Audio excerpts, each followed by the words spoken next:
இந்தியாவின் ஆன்மீக வரலாற்றில் மட்டுமல்ல, உலக சிந்தனை வரலாற்றிலேயே ஒரு மிகப்பெரிய திருப்புமுனையை ஏற்படுத்திய பெயர்தான் சுவாமி விவேகானந்தர். இந்தியாவை உலகிற்கு மீண்டும் அறிமுகப்படுத்திய ஒரு துறவி, ஒரு சிந்தனையாளர், ஒரு இளைஞர் வழிகாட்டி என்று சொன்னால் அது மிகையாகாது. சுவாமி விவேகானந்தர் 1863 ஜனவரி 12ஆம் தேதி கல்கத்தாவில் பிறந்தார். அவருடைய இயற்பெயர் நரேந்திரநாத் தத்தா. தந்தை விஸ்வநாத தத்தா ஒரு வழக்கறிஞர். தாய் புவனேஸ்வரி தேவி. ஆன்மீகமும் தைரியமும் நிறைந்த பெண். தாயின் பக்தியும் தந்தையின் பகுத்தறிவும் நரேந்திரநாத் தத்தாவின் ஆளுமையை ஆரம்பத்திலேயே வடிவமைத்தன. தாய் சொன்ன புராண கதைகளும் தந்தை கொடுத்த சுதந்திர சிந்தனையும் அவருக்குள் ஆன்மீகத்தையும் அறிவாற்றலையும் ஒன்றாக வளர்த்தன. சிறு வயதிலிருந்தே சுவாமி விவேகானந்தர் மிகுந்த புத்திசாலித்தனமும் கேள்வி கேட்கும் மனப்பான்மையும் கொண்டவர். இசையில் குறிப்பாக தாளம் மற்றும் பாடலில் சிறந்து விளங்கினார். அதே நேரத்தில் அவரது மனம் அமைதியடையாமல் கேள்விகளால் நிறைந்து இருந்தது. கடவுள் இருக்கிறாரா என்ற கேள்வியை நேரடியாக நீங்கள் கடவுளை பார்த்திருக்கிறீர்களா என்று பலரிடமும் கேட்டார்.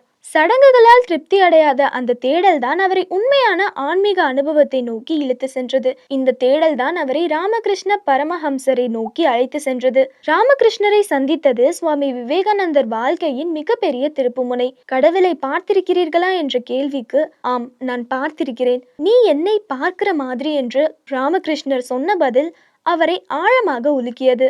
அந்த நிமிடம்தான் ஆன்மீகம் என்பது நம்பிக்கை மட்டுமல்ல, அது நேரடி அனுபவம் என்பதை அவர் உணர்ந்த தருணம். ராமகிருஷ்ணரிடம் அவர் சந்தேகத்தோடும் வாதத்தோடும் இருந்தார். ஆனால் அந்த குரு அந்த மாணவனை உடைக்கவில்லை, மெதுவாக உருவாக்கினார். இதன் மூலம் நரேந்திரநாத் சுவாமி விவேகானந்தராக மாறினார். 1886 ராமகிருஷ்ணன் மறைந்த பின்பு சுவாமி விவேகானந்தர் துறவியாகி இந்தியா முழுவதும் பாத யாத்திரை செய்தார். ஹிமாலய மலைகள் முதல் தென்னிந்தியாவின் கிராமங்கள் வரை பசி, துயரம், சாதி வேறுபாடு, அறியாமை ஆகியவற்றை நேரில் கண்டார். கோயில்கள் இருந்தாலும் மனிதர்களின் வாழ்க்கை துயரத்தில் மூழ்கி இருப்பதை பார்த்தார். அப்போதுதான் அவர் உணர்ந்தார், இந்த நாட்டின் பிரச்சனை ஆன்மீகம் இல்லாமை இல்லை, மனிதர்களுக்கு தன்னம்பிக்கை இல்லாமை. இந்த உணர்வே அவரை உலக மேடைக்கு அழைத்து சென்றது. 1893ஆம் ஆண்டு அமெரிக்காவின் சிகாகோ நகரில் நடைபெற்ற உலக மத மாநாட்டில் இந்தியாவை பிரதிநிதிப்படுத்தி பேச வாய்ப்பு கிடைத்தது. பணமில்லை, ஆதரவில்லை, அழைப்புதல் கூட இல்லாத நிலையில் அவர் அந்த மாநாட்டை அடைந்தார். ஆனால் வரலாறு அவருக்காக காத்திருந்தது.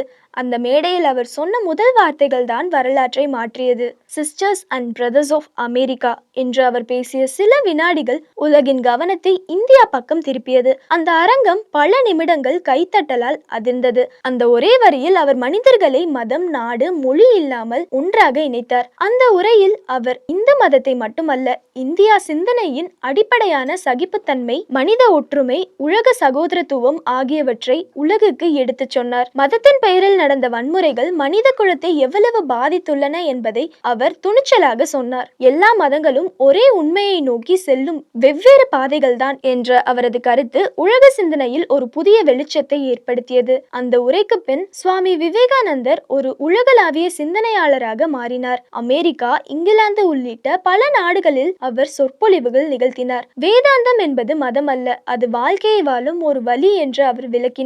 இந்தியா ஆன்மீகத்தில் பின்தங்கிய நாடு அல்ல, மனித சிந்தனையில் உலகிற்கு வழிகாட்டும் சக்தி கொண்ட நாடு என்று அவர் உறுதியாக சொன்னார். 1897ஆம் ஆண்டு இந்தியா திரும்பிய விவேகானந்தர் ராமகிருஷ்ண மிஷனை நிறுவினார். சேவை செய்வதே இறைவனை வழிபடுவது என்று கோட்பாட்டின் அடிப்படையில் கல்வி, மருத்துவம், சமூக சேவை ஆகியவற்றை மிஷன் தொடங்கியது. கோவிலில் மட்டும் கடவுள் இல்லை, மனிதனில் தான் கடவுள் இருக்கிறார் என்று அவரது பார்வை ஆன்மீகத்திற்கு ஒரு புதிய அர்த்தத்தை கொடுத்தது. இளைஞர்களை அவர் மிக முக்கியமாக கண்டார். நாட்டின் எதிர்காலம் அவர்களிடம் தான் இருக்கிறது என்று அவர் உறுதியாக நம்பினார். நீங்கள் உங்களை நம்புங்கள், உங்களுக்குள் அளவற்ற சக்தி இருக்கிறது என்று அவர் மீண்டும் மீண்டும் கூறினார். பலவீனத்தை அவர் மிகப்பெரிய பாவமாக கண்டார். பலவீனம் பாவம், சக்தி தான் வாழ்க்கை என்ற அவரது வார்த்தைகள் இளைஞர்களை எழுப்பவே சொன்னது. எழுந்திருங்கள், விழித்திருங்கள், இலக்கை அடையும் வரை நிறுத்தாதீர்கள் என்று அவரது வார்த்தைகள் இன்று மட்டுமல்ல, தலைமுறைகள் தாண்டியும் ஒலிக்கிறது. அதனால்தான் அவரது பிறந்த நாள் ஜனவரி 12 இந்தியாவில் தேசிய இளைஞர்கள் தினமாக கொண்டாடப்படுகிறது. 1902ஆம் ஆண்டு வெறும் 39 வயதில் சுவாமி விவேகானந்தர் இந்த உலகை விட்டு மறைந்தார். ஆனால் அவர் வாழ்ந்தது குறுகிய காலம் என்றாலும் அவர் விட்டு சென்ற சிந்தனைகள் காலத்தையும் கடந்து வாழ்கின்றன. அவர் கனவு கண்ட இந்தியா தன்னம்பிக்கையோடு நிற்கும், ஆன்மீகமும் அறிவியலும் நிறைந்த ஒரு தேசம்.